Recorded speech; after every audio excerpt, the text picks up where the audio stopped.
Good evening. I'm your host, Karen Hudes, in this series on the network of global corporate control. Today's program is live. We are continuing to discuss our plans in the global currency reset. Thanks to DCTV, Carmen Stanley, studio producer and director. Today, Juanetta Jackson is prompter and Maurice Jackson is on audio. Janice Rogers is floor director.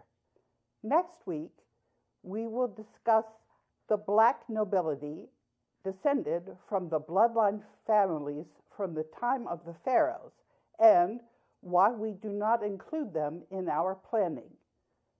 This series has been on air for over 3 years. Our archives are on the internet, either on YouTube or when YouTube won't upload the show or interferes with the sound, then I upload the programs on Internet Archive. Lately, even Internet Archive has refused to post some of the more controversial information that I'm giving you. That's because the information that I'm giving you is correct. I respond to your feedback and answer your comments and questions. Some followers are also responding to the comments. I'm updating you about our plans to clean up the corruption in our paper money and replace that paper money with the real money out of gold and with local currencies for things produced in local communities. I'm also telling you about things that happened a few years ago. This is because the corruption is so deep that it takes us a while to put the puzzle together. A lot of people are finally catching on. We have now convinced enough people so that we have reached critical mass. When you reach critical mass, things start moving. Now we're going to talk about the attempt to nuke South Carolina in 2013. Last year, I mentioned how the villains in this story tried to nuke Charleston, South Carolina, on the 8th of October 2013. The day after I uploaded that segment on the internet, Patience Wright tweeted the link to a forgotten November 10, 2013 interview by Christopher Hudson that had 500,000 views. It was called Whistleblower, Secret Plot to Nuke Parts of the USA Exposed. We're going to watch this clip again. I think we are, Carmen, if you can roll that in.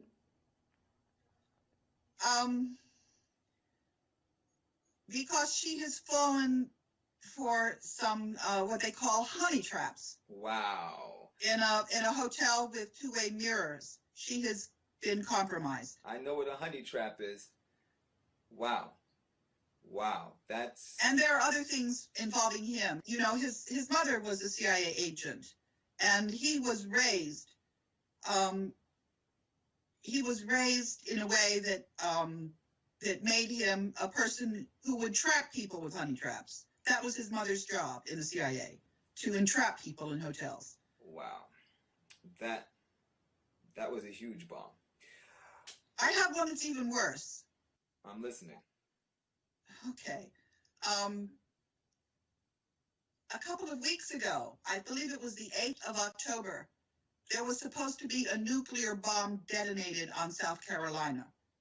And 2 Army generals made sure that that bomb went off the coast, 600 miles off the coast, and detonated undersea.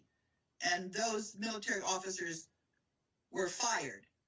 And now, at this point, there are about 180 generals and brass that are being fired. And these are the people that are protecting the citizens of the United States. And a good evening to you on this Friday night, and we start with a developing story, a shakeup at the highest levels of the U.S. military.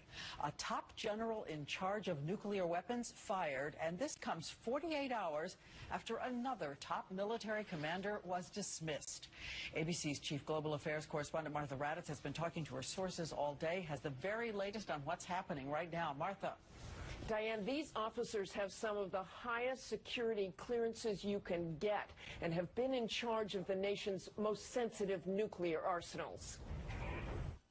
A stunning chain of events. Today, Michael Carey, the two-star general responsible for the nation's 3 intercontinental ballistic missile wings, fired from his command. The reason? Personal misbehavior on a military business trip. This comes just 48 hours after President Obama himself relieved the number 2 in command over the nation's nuclear arsenal over his suspected use of counterfeit poker chips. These follow an alarming string of general officers losing their jobs this year for inappropriate behavior, misconduct, or lack of leadership. 2 Marine Corps generals fired less than 2 weeks ago for not providing proper force protection in Afghanistan. An Army Brigadier General relieved of duty for adultery. An Army 2-star general fired for groping a civilian. And in March, a Navy 1-star removed for racially insensitive comments and abusive leadership.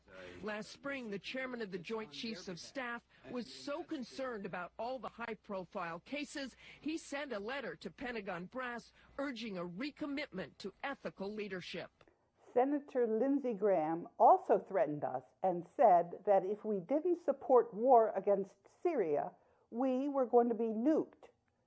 Millions of people, especially the United States military, have seen this clip. Yesterday, I asked, do you think anyone in the U.S. military might remember that Major General Michael Carey, former commander of the 20th Air Force, and also former Vice Admiral Tim Giardina were fired for refusing to nuke Charleston, or that Heather Cole was fired after she prevented a first nuclear strike against Russia in 2015?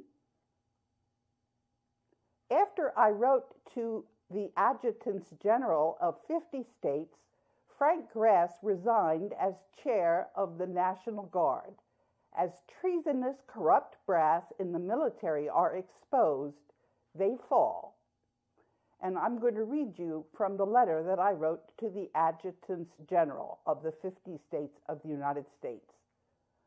I'm a lawyer and economist who has been given the job of overseer mandate trustee to safeguard the world's monetary gold reserves. At the end of World War II, General Eisenhower and President Truman, together with the rest of the world's leaders, agreed to put the United States monetary gold reserves in trust for 50 years to prevent another world war, and then created the World Bank and International Monetary Fund to decide how to handle these monetary gold reserves at the end of this period of sequestration. That means hiding. There's a legal concept called the Statute of Limitations, which says that all claims are over after 50 years. This means that there are no more valid claims over the world's gold. The courts have no jurisdiction over these gold reserves and other precious metals and priceless assets. The 189 ministers of finance and development on the Board of Governors of the World Bank and IMF have delegated the duty to me to speak on their behalf in matters involving the global debt facility, and have agreed that they will go on record in the case of any dissent. I have mailed out to all of the Washington embassies the minutes of their meeting on April 16, 2016, agreeing to a global currency reset. There have been no objections to these minutes. There is a network of global corporate control identified by Vitali Glatfelder and Madison of ETH Zurich that has been with us for a very long time and has corrupted our governments, including the government of the United States. Sufficient people are aware of this corruption, and coalitions have formed to combat this corruption. A very accurate political science modeling tool from the United States Department of Defense has predicted with 90 to 95% accuracy that these coalitions are in effect and that there is a peaceful currency reset to prevent the Federal Reserve note from unilaterally taking down United States military might with a crash of the unconstitutional Federal Reserve notes. The gold in the United States monetary gold reserves is going to be minted into United States dollars, and United States Treasury dollars are going to be issued in the meantime. If Switzerland doesn't agree to release the Treasury dollars that Ronald Reagan printed, which are on deposit in the Union Bank of Switzerland, then the Bureau of Printing and Engraving in Texas is going to print these Treasury dollars. I'm forwarding the email which I sent to Major General Linda Singh and the 50 governors of the United States. The governors are all in agreement that the United States is in interregnum because the secret military government that was in effect in the United States is not legitimate. The Constitution of 1789 is going to be restored via an Article 5 convention. In the interim, that means in the meantime, I vote the 16% shares of the United States on the Board of Governors of the World Bank and International Monetary Fund, and on the Board of Executive Directors of the World Bank and IMF. Sincerely, I sign this as Acting General Counsel, International Bank for Reconstruction and Development. That's a long name for the World Bank. And I also signed it as Overseer Mandate Trustee of the Global Debt Facility, and the initials of that trust fund is TVM LSM 666. I'm now rewriting a part of the teleprompter that was deleted. That was a couple of days ago. When this happens, the banking cartel is actually doing me a favor because the things I rewrite are usually to the point. What was deleted?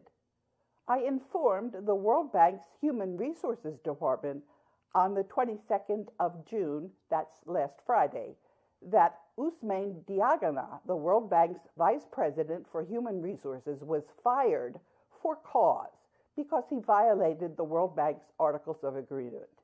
In fact, I warned Ousmane Diagana on the 16th of June, and I tweeted this, that the Board of Governors considered him to be corrupt and that he was breaking the World Bank's Articles of Agreement.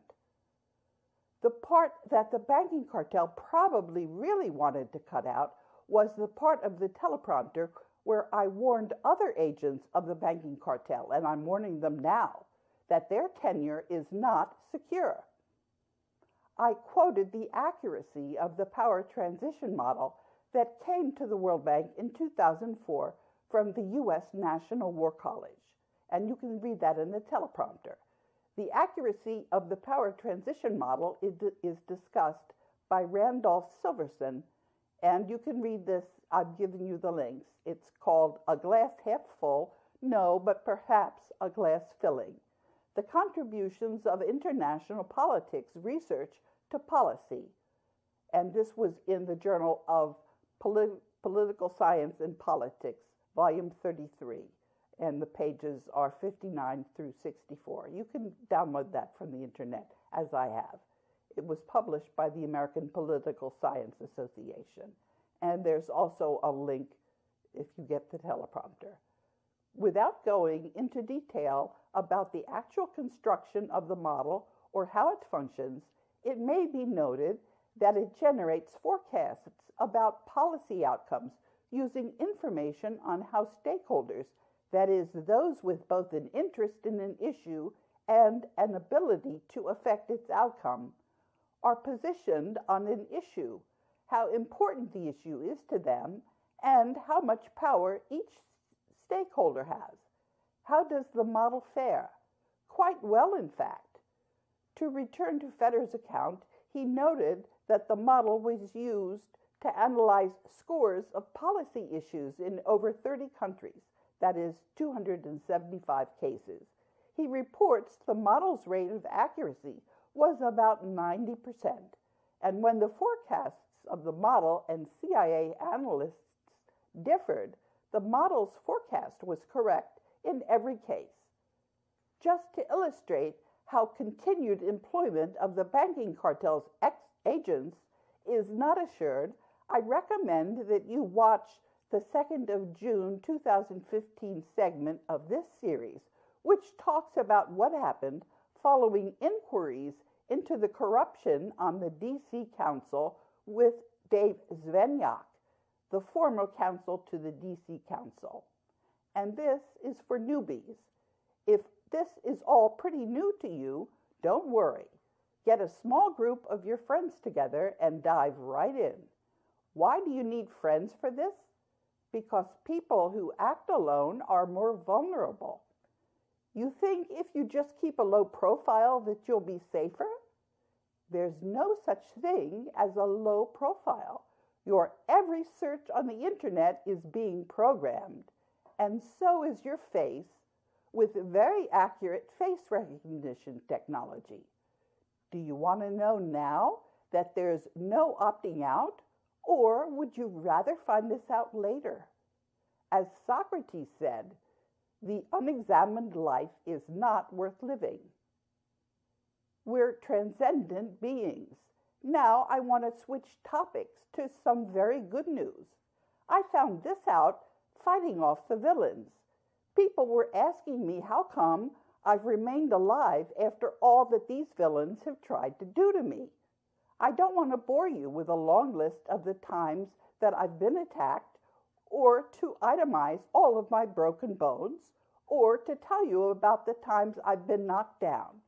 People that have been watching this series and reading my posts in the social media heard about each of the attacks. I've consulted some heavy hitters, they're healers, who are helping me stay the course. These people know their business. So here's the good news, which I also mentioned during the last live segment. I recently learned about the special role of the hippocampus, and you can see a picture of that. It's a part of our brain. Humanity possesses many hidden abilities. According to my source on the hippocampus, we are transcendent beings. In other words, we have many talents and capabilities that are going to stand us in very good stead during the global currency reset. Many duped people will have to catch up with us. The banking cartel's agent, Donald Trump, has nowhere to hide now. We can ignore that fake and get down to business on the global currency reset. Many duped people still think he's our president, whereas he really isn't. This is a follow-up to my earlier tweet this month and to my first tweet this morning, where I said, in my following email, I'm going to send you what I tweeted in July 2015, before I succeeded in contacting Donald Trump's lawyer. And you can see what I wrote to Donald Trump's lawyer. Donald Trump failed to respond when I said that he was not Commander-in-Chief of the United States. There's no way I could backdate the email to Donald Trump's lawyer. This week, I also tweeted a letter that I wrote to the bogus Electoral College. Even Twitter is showing that it has gone viral. Twitter removed the tweet, and so I'm showing it to you again now during this broadcast because it has my comment to one of the lying bogus electors in the fake Electoral College when the United States Constitution was not in effect. The villains have been erasing the teleprompter as I write it. Not only did they delete the tweet when I wrote the fake Electoral College, but they attempted to erase the teleprompter. This persistent resistance is something that the villains didn't expect and didn't think we were capable of. As I write this, there are many typos. Because we're all united through our hearts, you know that we're going to manage to drive the banking cartel off the face of the earth. This will require sustained effort and time. We're now turning to a discussion of how we're going to take care of business. Luckily, we've been having these discussions and began our planning in pieces before now. We're dealing with corruption in the world's money system and restoring our health and getting rid of mind control and biowarfare and decentralizing and dismantling the one company and state capture of all of our institutions. And then I'm showing you a blog that I did to Nat Blog.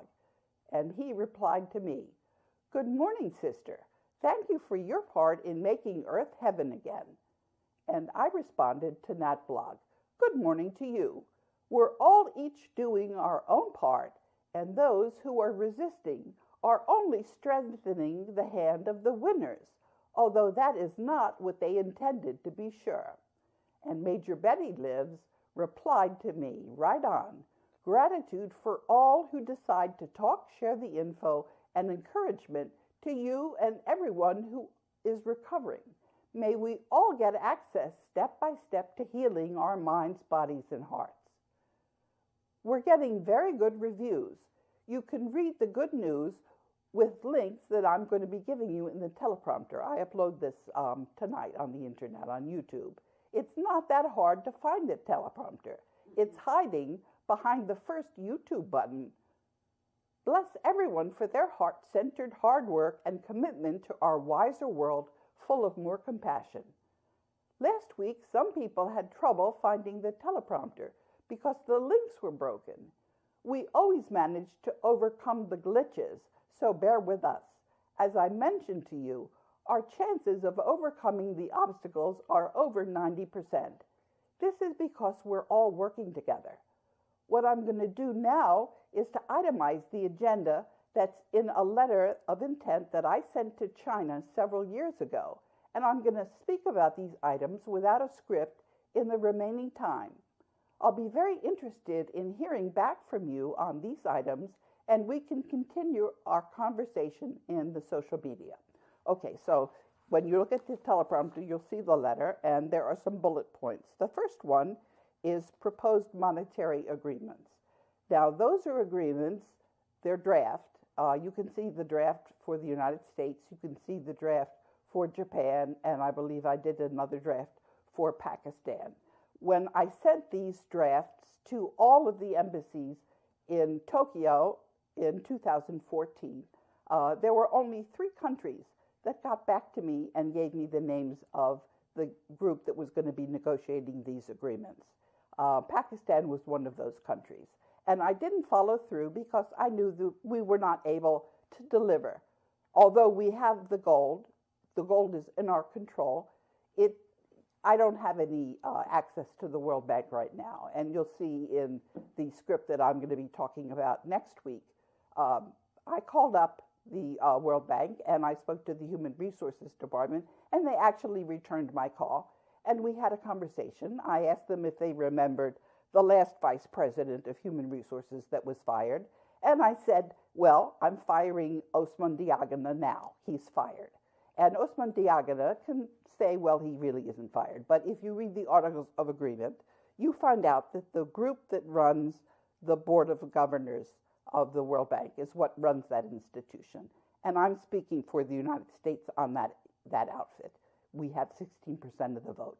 And the arrangement that I have with all of the countries is that if any of the countries disagree with any of the documents that I send to them, they can go on record in writing. And since 16% of the Board of Governors is a pretty big vote, nobody's dissented for anything I've done.